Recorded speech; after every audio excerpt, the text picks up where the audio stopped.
వీళ్ళ ఏడుపుకి ఇంకా వర్ణాతీతం అన్నమాట. వీళ్ళ ఏడుపుని మనం వర్ణించలేమన్నమాట. మాట్లాడితే ఏమని మాట్లాడతాడు, గత అంటే 14 నుంచి 19 వరకు 15లో ప్రవేశపెట్టారు కదా, అమరావతి రాజధానిగా ఉంటుందని చెప్పేసి మీరు 15లో చెప్పారు కదా, అది ఒక 4 ఏళ్ళు, ఇది ఒక 2 ఏళ్ళు, 6 ఏళ్ళు అయింది. 6 ఏళ్లలో ఎప్పుడూ చట్టబద్ధత కల్పించలేదని మాట్లాడతాడు. ఇవాళ ఎందుకు కల్పించారు? జగన్మోహన్ రెడ్డి మీద నిందేస్తున్నారు మీరు. జగన్మోహన్ రెడ్డి అమరావతిని నాశనం చేశారు, ఇది ఎక్కడో తీసుకెళ్ళిపోవాలనుకున్నాడంట. ఒకసారి ఏమని మాట్లాడుతున్నాడు వినిపిస్తా చూడండి. 2015-19, 2024-26 అంటే అదొక 4 ఏళ్ళు, ఇది ఒక 2 ఏళ్ళు, టోటల్ గా 6 సంవత్సరాలు గడిచినా కూడా ఇవాళ వరకు అమరావతికి చట్టబద్ధత కల్పించినటువంటి నాయకత్వం సిగ్గు శర్వం ఇంకా రాదు, ఉండదు కూడా. అమరావతికి చట్టబద్ధత లేదని చెప్పేసి అన్నది ఎవడు? ఎందుకు లేదు? మీరు 3 రాజధానులు అని చెప్పేసి 3 ముక్కలు ఆడతాను ట్రై చేశారు, గుర్తుందా? అప్పుడు హైకోర్టు ఏం చెప్పింది?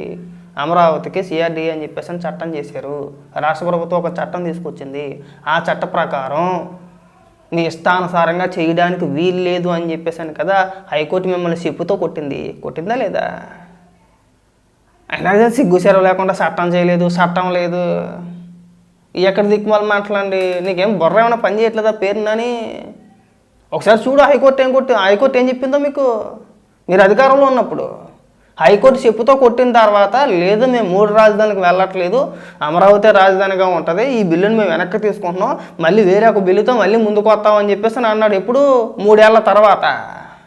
3 రాజధానులు ప్రకటించిన 3 ఏళ్ల తర్వాత హైకోర్టు చెప్పుతో కొడితే చట్టం చేశారా పిచ్చనా కొడకల్లారా, మీరు ఎలా పడితే అలా మారుతాను కుదరదు అని చెప్పేసి చెప్పుతో కొడితే, ఆ రోజు లేదండి మేము 3 రాజధానుల బిల్లు వెనక్కి తీసుకుంటున్నామండి, మరొక కొత్త బిల్లుతో మేము చట్టం చేసి నీట్గా చట్ట ప్రకారం మేము ముందుకెళ్తామని చెప్పేసి 3 రాజధానుల బిల్లు వెనక్కి తీసుకున్నారు. అప్పుడు అర్థమైంది మీకు, ఓహో సిఆర్డీఏ చట్టం ప్రకారం మన అమరావతిని ఏమీ పీకలేవు అని చెప్పేసి అప్పుడు అర్థమైంది. అప్పుడు మూసుకొని ఉన్నారు.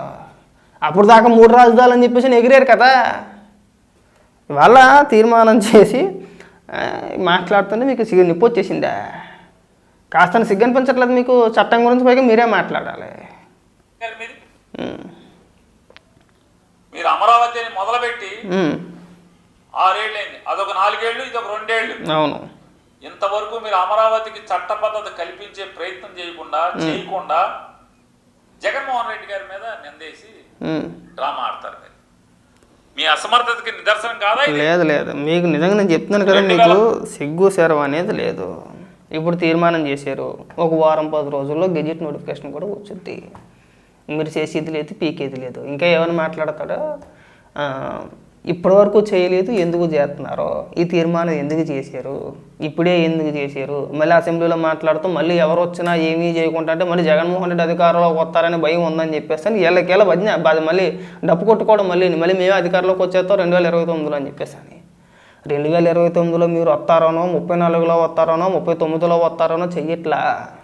భవిష్యత్తులో ఎవడొచ్చినా, జగన్మోహన్ రెడ్డి అనే కాదు, భవిష్యత్తులో జగన్మోహన్ రెడ్డి మనస్తత్వం కలిగిన వ్యక్తులు ఎవరైనా రాష్ట్రానికి ముఖ్యమంత్రి అయితే భవిష్యత్తు మనం నిర్ణయించలేం కదా.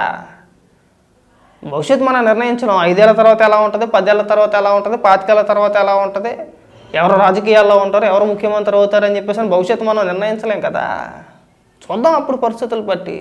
ఒకవేళ జగన్మోహన్ రెడ్డి లాంటి మూర్ఖుడు మళ్ళీ ముఖ్యమంత్రి అయితే అమరావతిని టచ్ చేయకుండా తీసుకున్న నిర్ణయం సరిపోతా. ఆ రోజు మీరు అమరావతిలో సిఆర్డీఏ చెప్తున్నా వినకుండా అక్కడ మీరేమో రైతులకి ఇళ్ల పట్టాల పేరుతో కొంతమంది వ్యక్తులకు ఒక 50,000 మందికి ఇళ్ల పట్టాలు కేటాయించేశారు. రాష్ట్ర వ్యాప్తంగానేమో చెరువుల్లోని, గుట్టల్లోని, కొండల్లోని, ఊరు చివర స్థలాలు కేటాయించి అమరావతి నడిబొడ్డుని మాత్రం మీరు స్థలాలు కేటాయించేశారు. ఏమన్నా అంటే రాష్ట్ర ప్రభుత్వం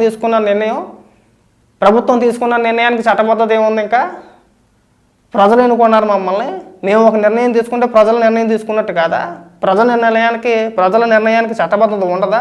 రాష్ట్ర ప్రభుత్వం తీసుకున్న నిర్ణయమే చట్టం అని చెప్పేసి మాట్లాడారు. మీరు మాట్లాడిన మాటలే ఇవాళ గూగుల్లో అలా కొడితే అలా వస్తాయి. ఇవాళ ఇక్కడికి వచ్చి ఏమైనా మాట్లాడుతున్నారో చట్టబద్ధత లేదా? జగన్మోహన్ రెడ్డిపై నిందేస్తున్నారా? ఏమి నిందేశారండి? ఉన్నదేగా చెప్పింది. 2019లో అసెంబ్లీలో అసెంబ్లీలో జగన్మోహన్ రెడ్డి ఏమని మాట్లాడాడు? అమరావతి రాజధానిగా ప్రకటించినప్పుడు నాకు ఆమోదమే, కనీసం 30,000 ఎకరాలు ఉండాలి, నేను అమరావతికి వ్యతిరేకం కాదు, నా మద్దతు అమరావతికి సంపూర్ణంగా తెలియజేస్తున్నాను. ఆ తర్వాత అనేక సందర్భాల్లో, అనేక ప్రెస్ మీట్లో తను మాట్లాడిన రాజకీయ సభల్లో కావచ్చు, పాదయాత్రలో కావచ్చు, నేను అమరావతిని ఎక్కడికో తీసుకెళ్ళిపోతాను, హైదరాబాదుకి మించిన రాజధాని అంటే నగరాన్ని మేము నిర్మించేస్తాం, ఎలా నిర్మిస్తారని చెప్పేసి మమ్మల్ని అడగమాకండి, నా బుర్ర లోపల ఉంది, నేను నిర్మించేస్తాను అన్నాడు. అధికారంలోకి వచ్చిన తర్వాత అన్న లోపల ఏముందో మాకు బయట ఇట్టేసాడు. ఆ బుర్రలో ఉంది 3 రాజధానులు, ఒకటి కాదు మనకి ఇక్కడ ఒకదానికి తినడానికి లేదు కానీ 3 రాజధానులు కట్టేస్తాను అన్నాడు. బహుశా రాష్ట్రానికి 3 రాజధానులు ఉండొచ్చేమో, ఆ పరిస్థితి రావచ్చేమో, సౌత్ ఆఫ్రికాని తీసుకెళ్ళి సౌత్ ఆఫ్రికాలో చేసేస్తాను మన రాష్ట్రాన్ని అన్నాడు.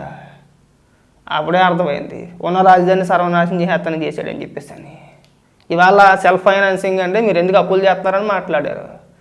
గత ప్రభుత్వం అంటే 14 నుంచి 19 వరకు ఆ రోజు మీరు అధికారంలోకి రాకముందు రాష్ట్ర ప్రభుత్వం సింగపూర్ కన్సార్టియంతో ఒక ఒప్పందం చేసుకుంటే మీరు వచ్చిన తర్వాత ఎందుకు రద్దు చేశారండి?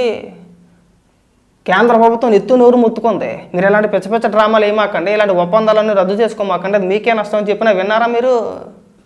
వెళ్ళా అక్కడ అవినీతి చేశారు, అక్కడ మంత్రి అవినీతి చేశాడు, ఆడ అవినీతి చేశాడు, ఈడ అవినీతి చేశాడు అని చెప్పేసి మళ్ళీ అది కూడా ఏడిపే. పైకి వాళ్ళు వచ్చి ఏమని మాట్లాడతారండి? చట్టబద్ధత లేదు, వాళ్ళ ఎందుకు చేస్తున్నారు? మరి అసెంబ్లీకి వెళ్ళి అడగొచ్చు కదండి. రేపు వాళ్ళ అసెంబ్లీలో తీర్మానం చేశారు రాష్ట్ర రాజధాని అమరావతి అని చెప్పేసి అని. మరి జగన్మోహన్ రెడ్డి ఎమ్మెల్యేగా గెలిచాడు కదా, జగన్మోహన్ రెడ్డితో పాటు మరొక 11 మంది గెలిచారు, మరొక 10 మంది గెలిచారు, మొత్తం 11 మంది.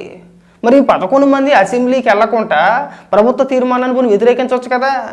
మీకున్న అనుమానాలు ఏమన్నా ఉంటే మీరు అక్కడ చెప్పొచ్చు కదా, మీ ప్రశ్నలు ఏమైనా ఉంటే అక్కడ అడగొచ్చు కదా, అక్కడ సమాధానం చెప్తారు కదా.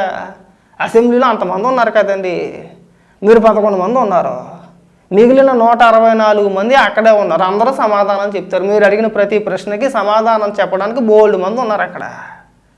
వెళ్ళాం మనం అలాగా. అబ్బే అసెంబ్లీకి వెళ్తే అలాగా అదొక భయం. మళ్ళీ అసెంబ్లీకి వెళ్తే తిడతారనో కొడతారో మళ్ళీ పిరుకోడు, మళ్ళీ భయం. గట్టిగా 4 ముక్కలు మాట్లాడలేము మనం, అక్కడ పేపర్లో ఏందో మాట్లాడలేము, సమాధానం చెప్తానికి అంతమంది ఉన్నారు కదా. కనీసం ఈ రోజు కూడా వెళ్ళకుండా అంతకన్నా పీకి పని ఏముందండి? రాష్ట్ర రాజధానిగా అమరావతిని శాశ్వత రాజధానిగా తీర్మానం చేస్తుంటే జగన్మోహన్ రెడ్డికి అంతకన్నా పని ఏముంది? అసెంబ్లీకి వెళ్ళొద్దా?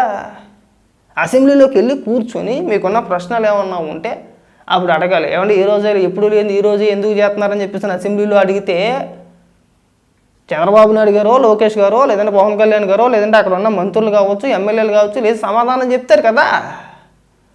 క్లారిటీ, క్లారిటీ వచ్చింది, రాష్ట్ర ప్రజలకి తెలుస్తుంది, మీకు అర్థమై సచ్చుద్ది.